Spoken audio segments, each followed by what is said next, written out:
শুভ সকাল আমার প্রিয় বন্ধুরা, কেমন আছো? আশা করি যে যেখান থেকে আমার ভিডিও দেখছো অনেক ভালো আছো, সুস্থ আছো। আসানসোল থেকে আমি অর্পিতা, তোমাদের অর্পিতা, আবার একটা ছোট্ট ভিডিও নিয়ে হাজির হয়ে গেছি। এখন বাজে 6:30। অনেকক্ষণ আগে উঠেছি, উঠে দৌড়ে জল মারুলি করে নিয়েছি, বাসি কাপড় ছেড়ে আর তুলসী মন্দিরে জল দিয়ে দিলাম। বুবলার বাবা তো চলে গেল দুধ আনতে।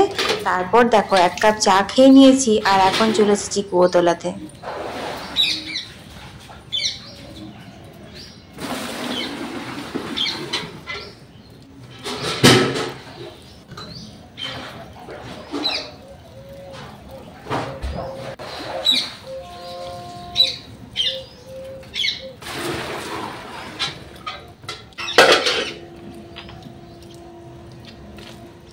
তো আমার প্রিয় বন্ধুরা, সকালবেলাকার দৃশ্যটা কত সুন্দর লাগে দেখো।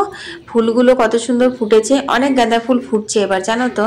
আর উঠোনটা অনেকটা বড়, তো সে কারণে বেশ খোলামেলা লাগছে, তাই না? তো আমার প্রিয় বন্ধুরা, তোমাদের কাছে অনুরোধ রইল সম্পূর্ণ ভিডিওটা দেখার জন্য। আর হ্যাঁ, ভিডিওতে একটা লাইক করে আমার মনোবল বাড়াতে একদম ভুলো না। আর পারলে অবশ্যই ভিডিওটা আমার শেয়ার করে দিও তোমাদের বন্ধু বান্ধব, তোমাদের আত্মীয় স্বজনদের সঙ্গে। তো ঘরের কাজ সারতে সারতে চলো তোমাদের কয়েকটা কমেন্টের উত্তর দিয়ে দিই। বাবলি চ্যাটার্জি কমেন্ট করেছে, তো অর্পিতা এত সুন্দর ব্লগ আমাদেরকে দেওয়ার জন্য তোমাকে অনেক অনেক ধন্যবাদ। অনেক ভালো থেকো, সুখে থেকো। থ্যাংক ইউ দিদি ভাই, এত সুন্দর করে আমাকে মনোবল বাড়ানোর জন্য, এত সুন্দর আমার ভিডিওতে কমেন্ট করার জন্য তোমাকে অনেক অনেক ধন্যবাদ। ঈশিতা ঘোষাল লিখেছে, দিদি ভাই তোমার ভিডিও দেখতে অনেক ভালো লাগে। তুমি মাঝের মধ্যে ভিডিও না দিলে খুব মন খারাপ লাগে। প্লিজ তুমি প্রত্যেকদিন ভিডিও দিও। এই যে ঈশিতা, আমি কিন্তু প্রত্যেকদিন ভিডিও দেওয়ার চেষ্টা করি, কিন্তু কি হয় বলতো, অল্প স্বল্প মানে গ্যাপ হয়েই যায়। মানে সংসারের কত কাজ করতে হয় তোমরা তো দেখেছো। এবার কাজের ফাঁকে এডিট করার সময় হচ্ছে আমার সন্ধেবেলা যদি আমি কিছু একটা নিয়ে বসে যাই তাহলে কিন্তু আর সেদিন এডিট করা হয় না। আর তারপর আমি সকাল থেকে আবার নতুন কাজে ব্যস্ত হয়ে যাই, তাহলে এডিটও হলো না আর ভিডিও পোস্টও হয় না। সেই কারণে আর কি কিছুদিন দিতে পারি না। যাই হোক, আমার সুন্দর সুন্দর কমেন্ট করার জন্য ভিডিওতে তোমাকে অনেক অনেক ভালোবাসা। তারপরের কমেন্টটি বাংলাদেশ থেকে রাকিব লিখেছে, দিদি ভাই তোমার ভিডিও দেখতে অনেক ভালো লাগে। তোমার ঘাগরবুড়ির ভিডিওটাও আমাদের খুব ভালো লেগেছে দেখতে, মন্দিরটা অনেক সুন্দর। থ্যাংক ইউ রাকিব এত সুন্দর কমেন্ট করার জন্য। আর হ্যাঁ গো, ঘাগরবুড়ি মন্দিরটা সত্যি অনেক সুন্দর আর অনেক জাগ্রত। তোমাদের সাথে গল্প করতে করতে দেখো আমার তুলসী মন্দির ধোয়া, ঠাকুরের বাসন ধোয়া হয়ে গেল। এক ফাঁকে কিন্তু আমি ঠাকুর ঘর, রান্নাঘর আর ভাড়ার ঘরটা ঝাড় দেওয়া মুছাও করে নিয়েছি। হ্যাঁ, বাকি রয়েছে খালি এই ঘরগুলো ঝাড় দেওয়া। সেগুলো চটপট করে ঝাড় দিয়ে নিয়ে তারপর দেখো এখন কলের জল চলে এসেছে, মানে 11টা বাজছে। আর এখন আমার কতগুলো কাপড় ভেজানো ছিল সেগুলো আমি কেচে নিচ্ছি। আজকে কিন্তু রান্না বান্না নেই, তাই তোমাদের সাথে আজকে লাইভে রান্না বান্নাও শেয়ার করিনি আর কোনো রকম ব্লগেও মানে শেয়ার করতে পারলাম না। কারণ আজকে আমাদের জেঠতো ভাসুরের বাৎসরিক কাজ আছে, তো ওখানে আমাদের নিমন্ত্রণ আছে, ওখানেই খাবো। তো সেই কারণে রান্না নেই। যাই হোক বন্ধুরা, রান্না বান্না নেই মানে যে ঘরের আর কোনো কাজ নেই সেটা কিন্তু একদমই না, তাই না? কিন্তু অনেকেই মনে করে রান্না নেই মানে সংসারে আর কোনো কাজ নেই। আর আমাদের কি মনে হয়, আজকে রান্না নেই মানে যত এক্সট্রা কাজগুলো পড়ে রয়েছে যেগুলো করা হয় না সেগুলো সব করব। হ্যাঁ, একটু ঘরটা গোছানো মানে অগোছালো হয়েছিল, সেই ঘর দোরগুলো একটু গোছালাম। জামাতে কাপড়ে শীতকাল মানে বুঝতেই পারছো, প্রচুর সোয়েটার জামা কাপড় বেরোই এক্সট্রা করে, বিছানা চাদর এই সেই। তো ঘরটা না কিরকম মানে অগোছালো লাগে যতই গোছানো হোক। তো সেগুলো একটু পরিপাটি করে নিলাম, আজকে হাতে একটু সময় পেয়েছিলাম সেই কারণে। আর ভাবছি তোমাদেরকে আমার হোম ট্যুর ভিডিও খুব তাড়াতাড়ি দেব। প্রচুর কমেন্ট আসছে ফেসবুকে, ইনস্টাগ্রামে যে দিদি ভাই তুমি হোম ট্যুর ভিডিও দাও না, হোম ট্যুর ভিডিও দেবে, তোমার হোম ট্যুর ভিডিও দেখতে চাই আমরা। তো ওই যে বললাম, আগেকার দিনের বাড়ি তো অনেক বড় বাড়ি, খুব একটা বেশি মানে গুছানো বাগানো নয়, সেই জন্য না মানে কোথা থেকে কিভাবে শুরু করব আমি বুঝেই উঠতে পারি না। যাই হোক, আজকে একটু পরিষ্কার পরিচ্ছন্ন না মানে অপরিষ্কার ঘর আমাদের নয়, সেটা তো তোমরা আমার ভিডিওতে দেখেই বুঝেই গেছো।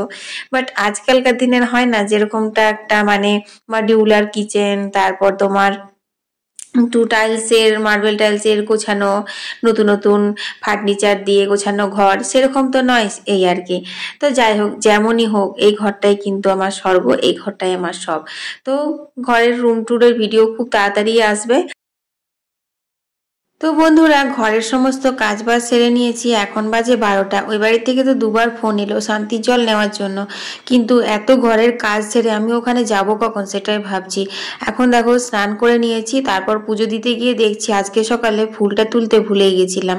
তো এখন আমি ফুল তুলে নিচ্ছি, আর এই গাছগুলোতে বেশ ভালোই ফুল দিচ্ছে, যদিও এগুলো বলে যে ডিসেম্বর মাস পর্যন্তই ফুল ফোটে, কিন্তু এবছর একটু লেটে এগুলো ফোটা শুরু হলো, মানে এই সাইডের গাছগুলোতে। সে কারণে দেখছি এখন ভালোই পুজো করার মতো ফুল পেয়েই যাচ্ছি। এই ফুলগুলো ছাড়া না আর অন্য কোনো গাছে ফুল ফুটছে না। আর গাঁদা ফুল তুলতে আমার ভালো লাগে না, তোমরা তো জানোই যে গাঁদা ফুলগুলো আমার খুব শখ করে লাগানো। আর গাঁদা ফুল কি বলতো, নিত্য পুজোতে ব্যবহার করতে কেমন একটা লাগে। মানে গাছে যদি ফুলগুলো থাকে তাহলে না মোটামুটি এই যে এখন ফুল ফুটেছে 2 মাস, 2 আড়াই মাস 3 মাস রয়েই যায় গাছে একদম টাটকা তাজা হয়ে।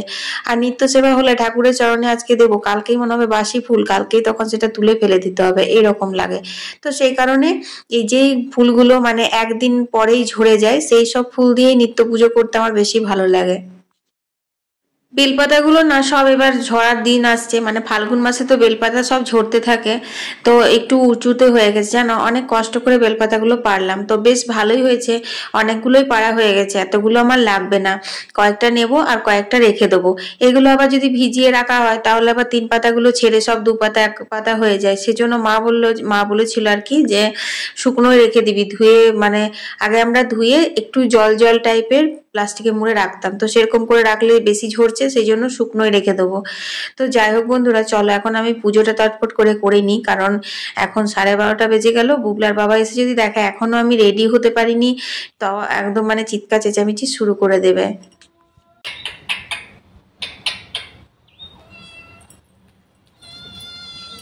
মুড়লে খাচ্ছে, মিঠু মুড়ি খেয়ে ফেলে দে না, কুসুর কুসুর কুসুর আবার ঢুকে লো দিতে যে মতো শরীরটা মেয়ে গেটের ফাঁকটা দিয়ে পাস হয়েছে, মিঠু তক্ষ পাস হতে পারে না, এমনি করে।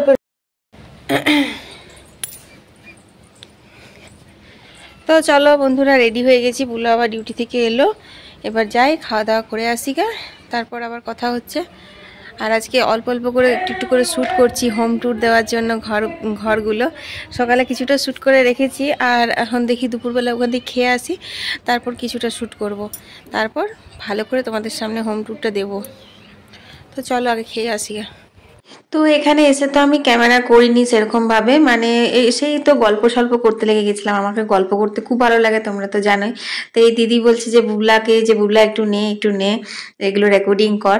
তো সেই জন্য দেখো বুবলাই রেকর্ডিং করেছে, তো যেরকমটা পেরেছে আর কি, ও একটু নড়িয়ে করে। ওকে আমি অনেকবার বলেছি কিন্তু ওরকম ভাবেই করে। তো যাই হোক, তোমাদের সঙ্গে করেছিল বলেই একটু মানে শেয়ার করতে পারলাম। তো দেখো এখন অনেকের খাওয়া হয়ে গেছে, এখন মোটামুটি 2:30 বাজে, এখন আমরা খেতে বসে গেছি, আর আমি ওই কোনাটাতে বসেছি, তোমরা দেখতেই পাচ্ছ। তো চলো এবার খাওয়া দাওয়া করে বাড়ি আসবো।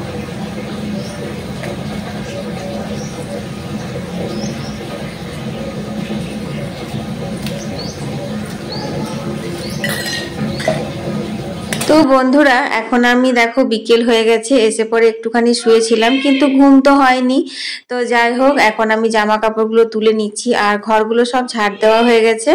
এখন একটু চা করে আরাম করে বসে চা খাবো, কারণ আমি সব কিছু সেরে সুরে চাটা খেতে আমার বেশি ভালো লাগে আর কি। তারপর আবার যে কাজ সেই সন্ধে দিতে হবে।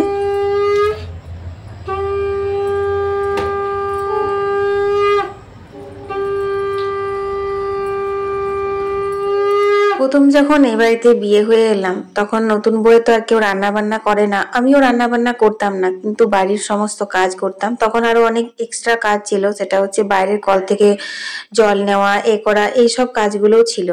তো আমাদের বাড়িতে যে পুরনো মানে কাজের লোক ছিল, সে আমাকে বলেছিল রান্নাঘরটা যার সংসারটা তার, আগে তোমাকে সমস্ত কিছু রান্না বান্না শিখে নিতে হবে।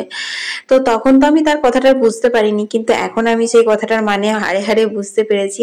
কিন্তু তবুও বন্ধুরা, রান্না বান্না না করলেও কিন্তু সংসারে প্রচুর খাটনি থাকে, প্রচুর কাজকর্ম থাকে, কিন্তু কি বলতো, নাম পাওয়া যায় না। রান্নাটা যে করে মানে সংসারের মানুষগুলো শুধুমাত্র তাকেই চেনে, তাকেই জানে যে হ্যাঁ সে অনেক কাজ করছে, এরকম একটা ব্যাপার আর কি। তো যাই হোক, সন্ধে টন্ধে দিয়ে দেখো আমি চলে এসেছি রান্নাঘরে। যেহেতু আজকে দুপুরবেলা মানে দিনের বেলা কোনো রান্না বান্না হয়নি, তাই আজকে সারা সন্ধেটা আমার রান্নাঘরেই কেটে গেছে। তো বন্ধুরা এখন বাজে হচ্ছে 9:45। আজকে তো ভিডিও এডিট করাও হলো না, কালকে আমি ভিডিও পোস্ট করতে পারবো কিনা জানি না। যাই হোক, এখানে আমি এখন চাপিয়েছি হচ্ছে মটরশুঁটি আলু দিয়ে ঘুগনির মতো করে একটা তরকারি করবো। আর রুটি হয়ে গেছে, দেখো জায়গাগুলো গোছানো হয়নি, চারিদিকে আটা ফাটা পড়ে আছে, এগুলো গোছাতে হবে। আর হচ্ছে বুগলার জন্য এই যে ডিম সেদ্ধ আলু সেদ্ধ ভাত, দাও তোমাদের ব্যাক ক্যামেরায় দেখো। দেখো আলু সেদ্ধ ডিম সেদ্ধ কুকারে করে ভাত করেছি, ভাতটা ফ্যান ঝরে দিয়েছি এরকম ভাবে। আর এখানে যে করেছি হচ্ছে মটরশুঁটি, মানে করছি আর কি, মটরশুঁটি আলু হালকা করে সেদ্ধ করে নিয়েছিলাম, তারপরে এই মশলাটার সাথে এখন কষিয়ে নিচ্ছি। তো তোমার টমেটো দিয়েছি, কাঁচা লঙ্কা দিয়েছি, শুকনো লঙ্কা দিইনি, এটা খেতে বেশ ভালোই লাগে। তবে ধনেপাতা একটু করলে ভালো হতো, তো সকালে আজকে ধনেপাতা তোলার মনেও ছিল না, সময়ও ছিল না, তো তাই আর কি। যাই হোক, এরকম কিন্তু আলু মটরের তরকারিটা রুটি দিয়ে খেতে বেশ ভালো লাগে, কি বলো? এই সময়তে শীতের কড়াইশুঁটির ঘুগনি।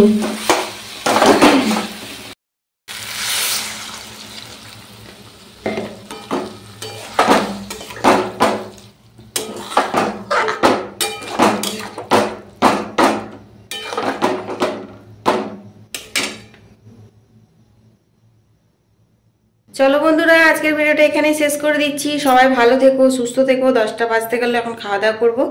আর হ্যাঁ, ভালো থেকো, সুস্থ থেকো। আর হ্যাঁ, আমার ভিডিওটা অবশ্যই সবার সাথে শেয়ার করো, লাইক করো। টাটা।